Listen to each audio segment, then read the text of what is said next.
Hello, everybody, and welcome back. This is episode 104. We have just gone past the summer solstice. So, technically, we are moving from the peak of light into darkness. And in that darkness lurks something which we need to talk about. And that is why we cannot process emotion. We live in a world where a lot of people take feelings to be facts. And actually, if we were to process the feeling and understand why anger, fear, other emotions are relatives to one another, it would serve us to understand our motivations, our drives, and our responses to the way things are happening in our lives. So we've already said in other episodes that we master our minds to allow us to experience whatever life brings to us in the best and most healthy way possible. Through experience, we gain resilience and robustness, and we learn how to deal with similar events later. If as a child, injury, illness befall you, and you're not allowed to show anger, fear, distress, to learn to process that in a healthy way, the next time something comes along, you will not be as well equipped to deal with it on your own, to a point that you will be alone in life. And then what do? You're stuck in an unhealthy, maladaptive coping mechanism type of life to just get through your days. You probably narcotize, you're probably nihilistic, and you probably want to numb everything out. How different if we had modeled appropriately to us what it is to feel fear, how we process anger, what we do with intense sadness, whatever its source. So we just about managed to get Erica back on her chain in the last episode. We'll see where we go with this one.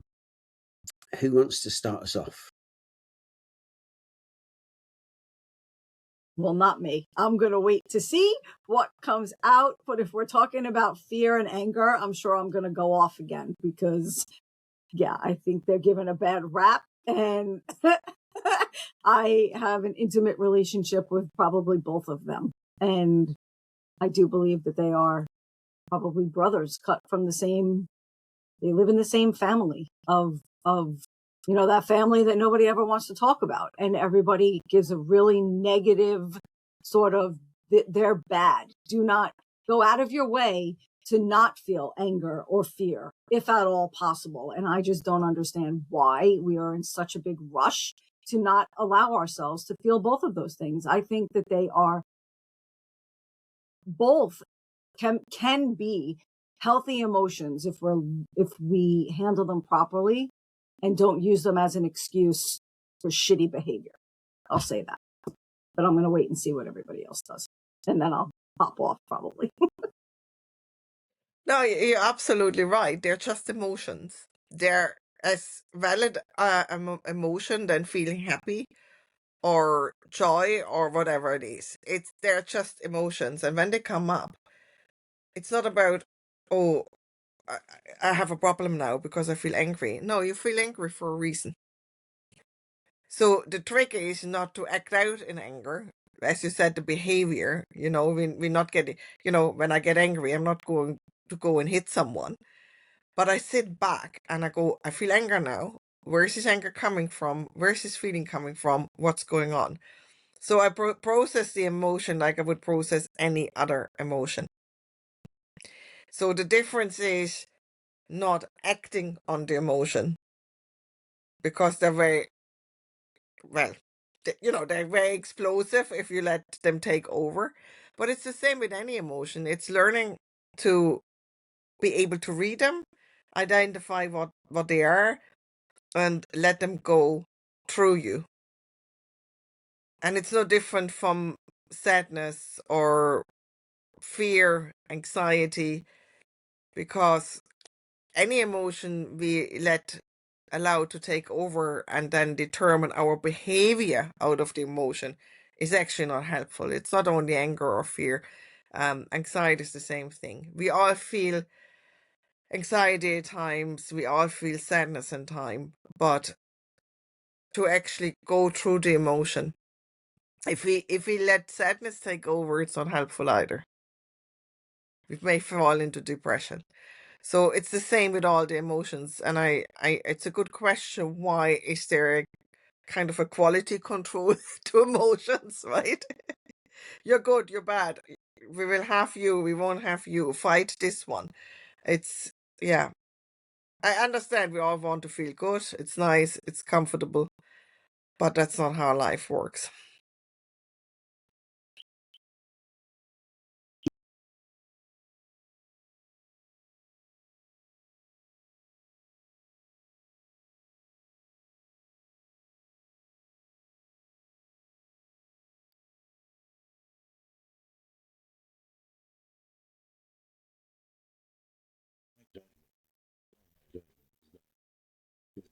People in touch with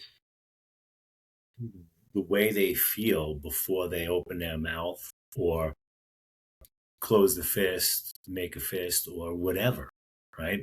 They're not aware to the triggers, the whole emotional gamut that's there, and like, how do I want to respond to this anger? Or, you know, does that even pop through their head, or is it just autopilot?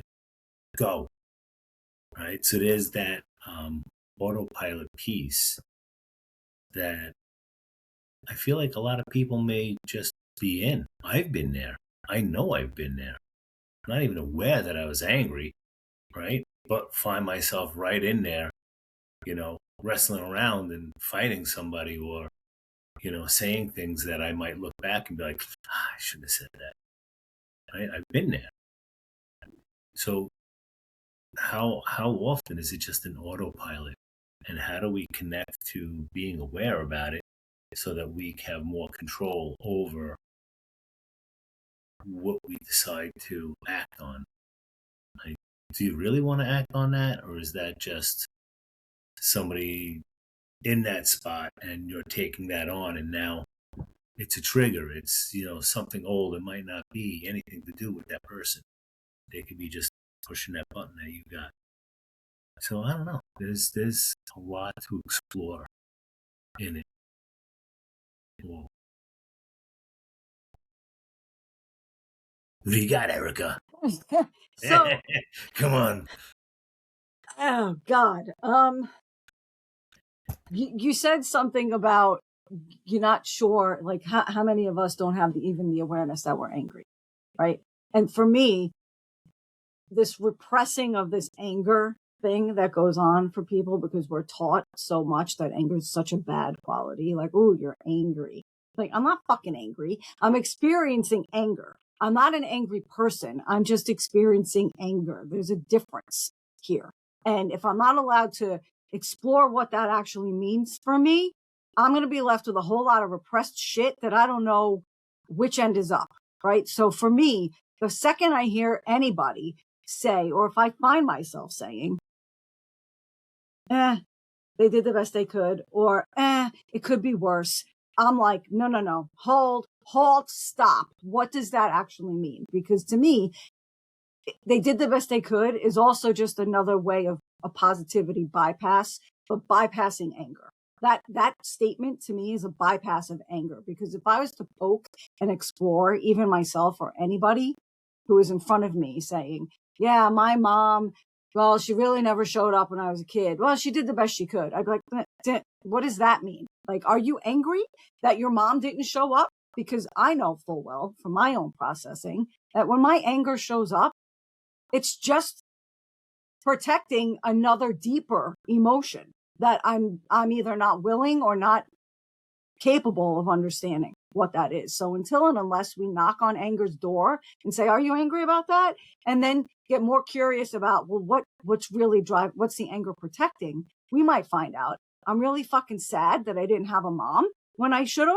I'm really sort of disappointed in that. That's when we get to know ourselves, our emotions, our relationships with other people and circumstances, so that we can either heal them or do whatever process we have to do to leave that behind so that we can move forward. But if we keep repressing our anger, we're never going to know that shit. We're never going to know it. And so when somebody's like, well, why are you so angry?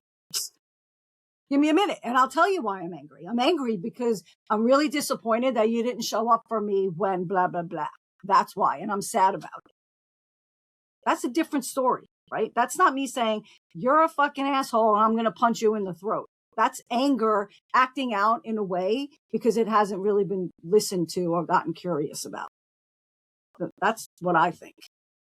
I love anger. I am not afraid of anger. My anger and I are really good friends because I've learned a lot about myself, about the deeper emotions and what is really important to me. Because when I feel angry also, it's a sure sign that I have a boundary that either hasn't been established or somebody's trampling that I need to get clear on. I know in a previous episode you were willing to invite anger in for Thanksgiving dinner. You mentioned in there that I am angry. I have anger. I am not an angry person. And in a previous episode, Gabby, you mentioned, I think in Ireland, people say I have sadness, not I am a sad person. And I think that's a real distinction, because this labeling that we get societally, familiarly, is like, don't be angry. Anger is bad, and you'd be a bad person if you're angry. As opposed to, I have this emotion of anger, it's protecting something, or I have this emotion of sadness, and that's data for me. Until we societally learn to separate an emotion from a person, from a behavior, we're probably at a bit of a loss, because it's very easy, especially in this sort of psychologically aware world that we live in, where people are quick to make diagnoses of others. It's like, oh yeah, he's angry, he must have been abused as a child, she's sad, yeah, she was probably molested. Hello, how about in this moment there is sadness, anger, fear, distress? Doesn't mean that person is that. I mean, people can over-identify, don't get me wrong. We probably all know people who are a little bit like Eeyore, the old sad grey donkey. So I'm just wondering about the labelling aspect of people as well.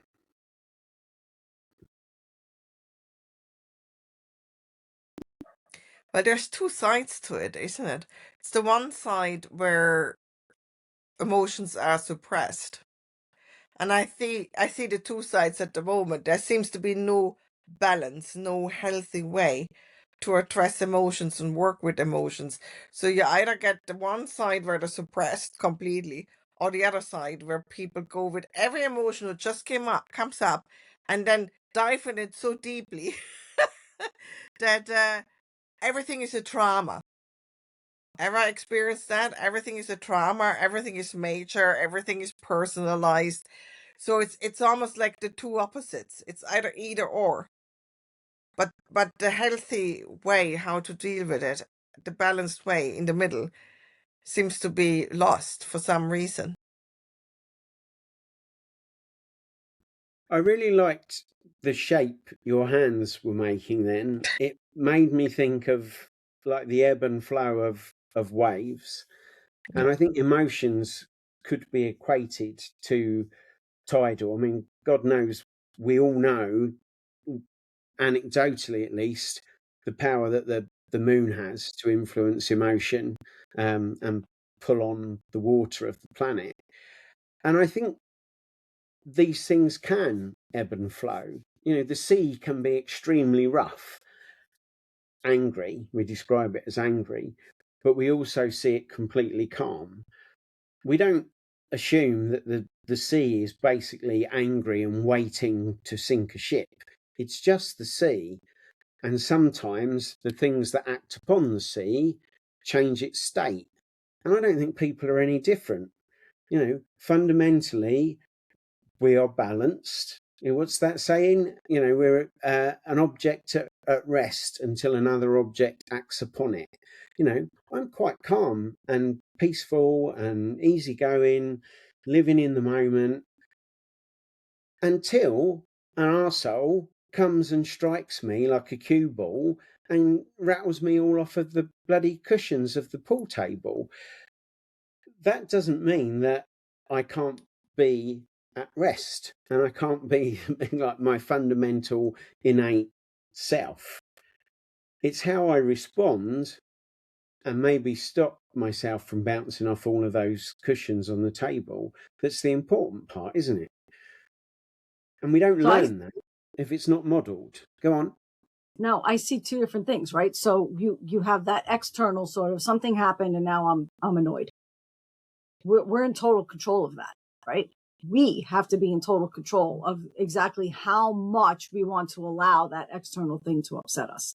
Then I see the other internal sort of, accumulation of things that have happened, that have been unprocessed, that lie dormant in us, that these emotions wrap around, that we need education so that people are taught and given, the help to be able to process through that. I mean, we find that people go out of their way to not process their emotions. They don't even know how to do it. They're afraid to do it because it could be overwhelming and they don't know exactly if they're prepared to even handle the wave of emotions that are coming. So people will just choose not to do that. I think it's important to understand too that we have basic emotions, right? We have happy, sad, angry, scared. There's levels within each of those things that could describe any experience each one of us is going through. Anxiety for me is a byproduct of being scared, right? It's a fear-based thing for me anyway. So if I'm feeling anxious in any moment, I know I have a fear of something going on right now. Now it's the deep dive into what exactly am I afraid might possibly happen, or afraid this might mean that my anxiety is coming to the forefront, right? But I don't banish any of my emotions away. I actually just thank them for showing up because I need to explore what that actually, like, what is that meaning to me? Anger comes. My own learning has taught me that I'm either really, really deeply sad about something and either am not able or willing to show the sadness. So the anger comes and protects it, right? Because sadness is really vulnerable for me. Or there's disappointment. Or like I said, there's a boundary that I don't like that I either haven't addressed or someone's not listening to. But that's all been a process of me paying attention to those emotions and being willing and actually wanting to explore what does this mean, so that I am not just driven by these emotions that aren't going to serve me well if I continue to like dwell in them or act on them outwardly towards another person.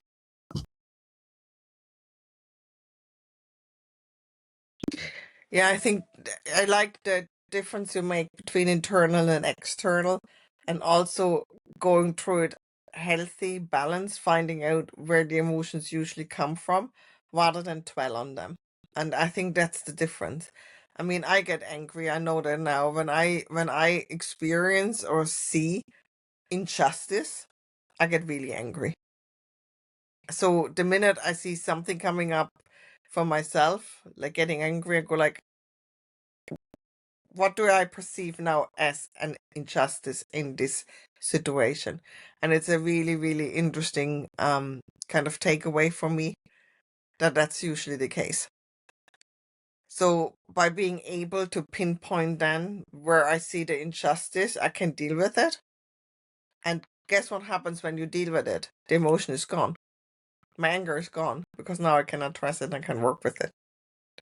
It's not knowing where these emotions come from, I think, where we get stuck in the emotions because we don't know what to do with them. They're there and we don't know why they're there, and then we get hooked in by them And that's when we go down rabbit holes.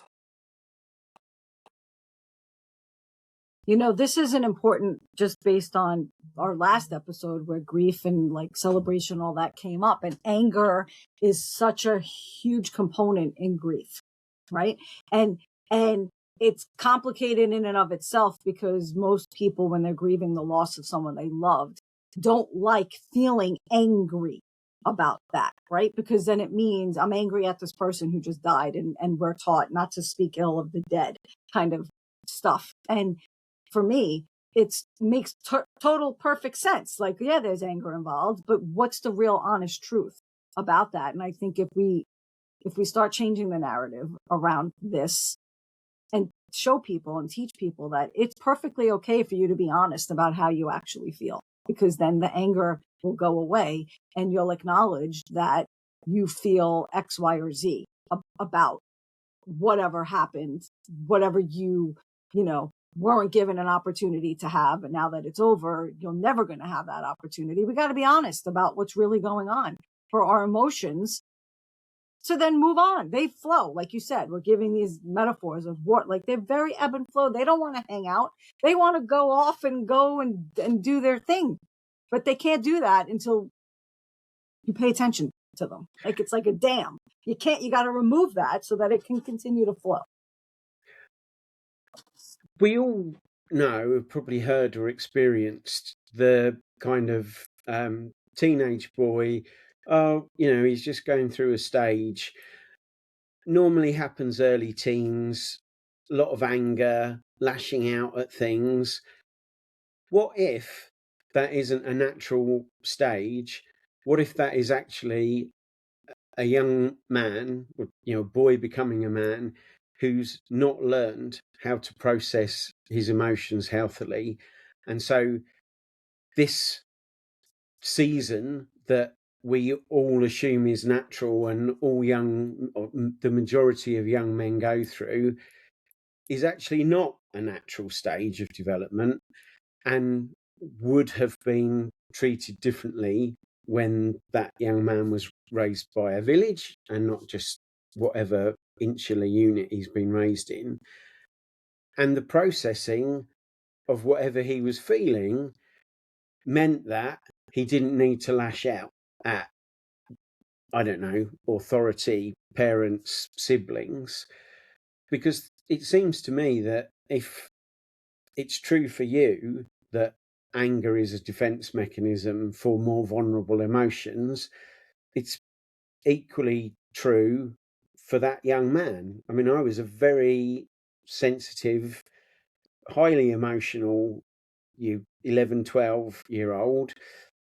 Hitting teenage didn't do anything that suddenly helped me process all of those difficult, complex, mind-bogglingly difficult emotions, thoughts, feelings that were going on. I just suddenly got bigger and you're more likely to lash out. So I'm not going to sound like a broken fucking record here, but there's grief in all of that, right? So a teenager, boy or girl, who is transitioning from in puberty and growing now is now in the stage of, okay, who am I now? There's this whole loss of identity that goes on in growing up into that it's like, I'm too old to be this little kid who wants mom or dad, you know, or my favorite stuffed animal, but I'm too young to be, you know, mature and handle everything. I don't know who the fuck I am. So I'm grieving, and there's anger in that because it's confusion and nobody to talk to. So there you go. Grief again. I can see it everywhere. I'm like that kid from The Sixth Sense. I see dead people everywhere. I see grief everywhere. It's in every single stage of life, everywhere. And we need to just have grief awareness that these things that we carry show up in any situation. And if we handle it with that lens, I think, to your point, it can change a whole lot.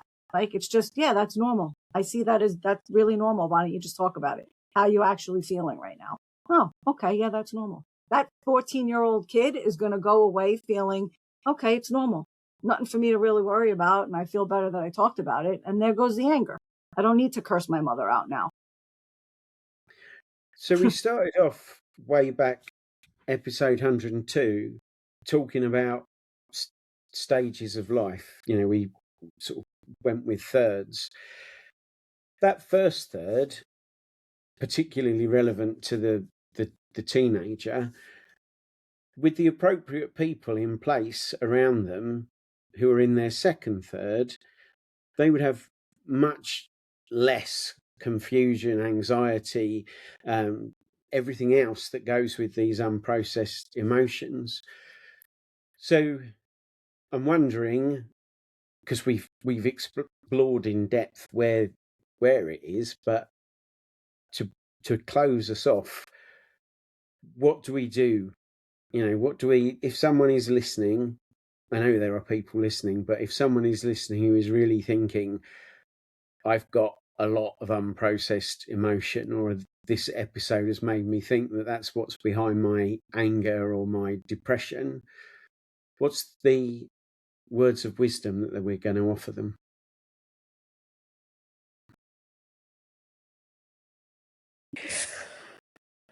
Release it and maybe find somebody to talk about them openly, somebody you trust. And it needs to be somebody you really trust, because it's very, very personal. Just don't bury it any longer and find out what's behind it. Really. Yeah, agree. I just would add, find someone you trust who will not judge you in the moment, and ask for that before you even begin opening up. Like, I just need a place to process this.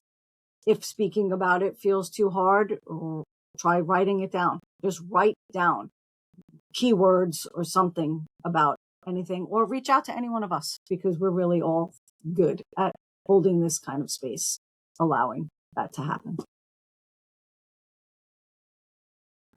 Brett, any closing thought from you? I don't know what to say that wasn't said. Let's see. And it could actually open up a really close friendship with somebody. So feel into the people that you are surrounded by, right? And share certain things and feel out the water, right? Feel into where they are. You guys might actually get tighter friendship, or even a partner, or depending upon like what your relationship looks like. I don't know what anybody's situation is, but it doesn't always have to be a therapist.